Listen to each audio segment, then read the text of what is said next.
Hey everyone, it's Elizabeth here. So I'm just leaving my little casa and I'm going to walk back to the Camino to start day 6, Ponte de Lima to Rubiães.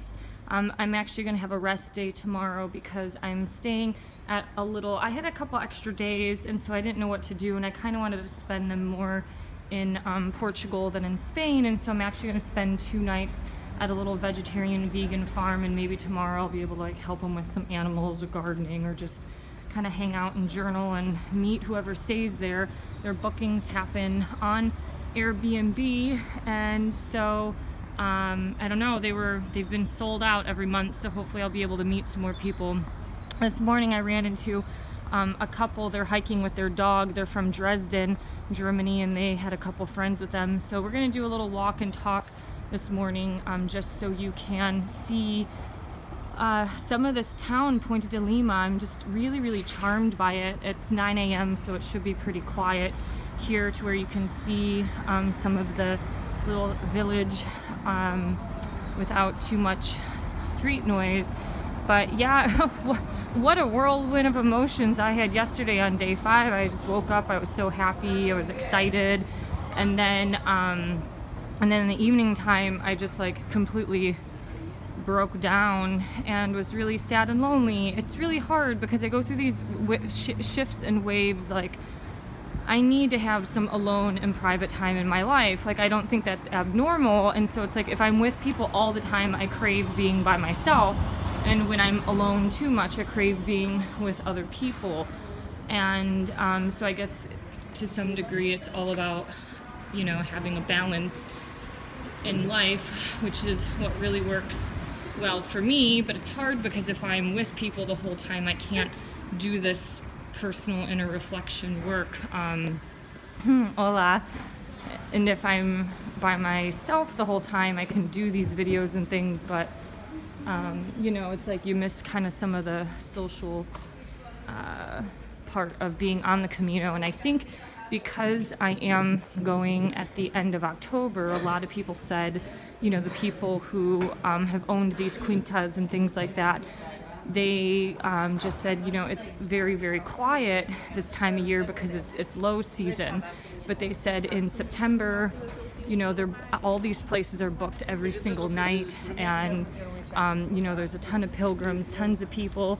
So I think this is kind of a little bit similar to what I experienced in India in 2007, is that when I went to India, especially a place like Goa, I went there a week prior to monsoon season, and so there was nobody there, and I was hoping that I would meet people. And then I think part of it is because, or I'm not meeting more people, it's because I'm not staying in the municipal albergues, and I'm at low season, and so part of me is kind of mad at myself for booking some of these accommodations. But there are certain things I felt I wanted to experience in Portugal, I don't know, I guess being kind of the one left behind. That's not necessarily a bad thing, it's just how it rolls in life or on the Camino, from the friends that I made the other day. But I would say that a lot of that just stirred up, I don't know, a lot of trigger wounds or memories from my marriage, because it's my ex-husband was an asteroid. He was just always moving really fast in life, and I was a little slower.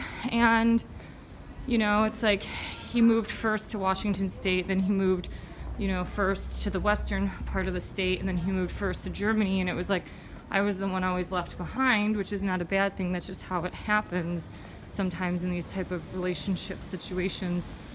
And so yesterday I'm oh my God, I'm the one left behind again, and I have to start over, meet new people, make more friends or whatever, and that's fine. But the thing is, some people are choosing to walk so far and so fast. I messaged with the German guy the night that we met, because he moved further on, and he said some guy arrived at the albergue. He hiked 47 kilometers.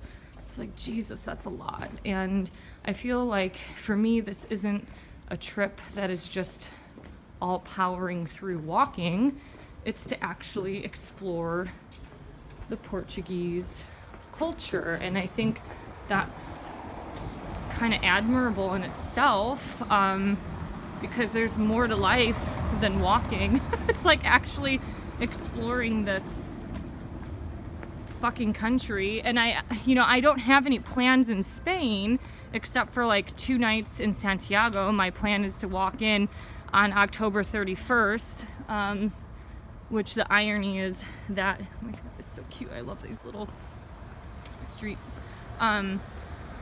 Yeah, that's my plan. My plan is to walk into Santiago on the 31st, and then I spend the day in Santiago. I'll go to the mass and things like that on, what is that called?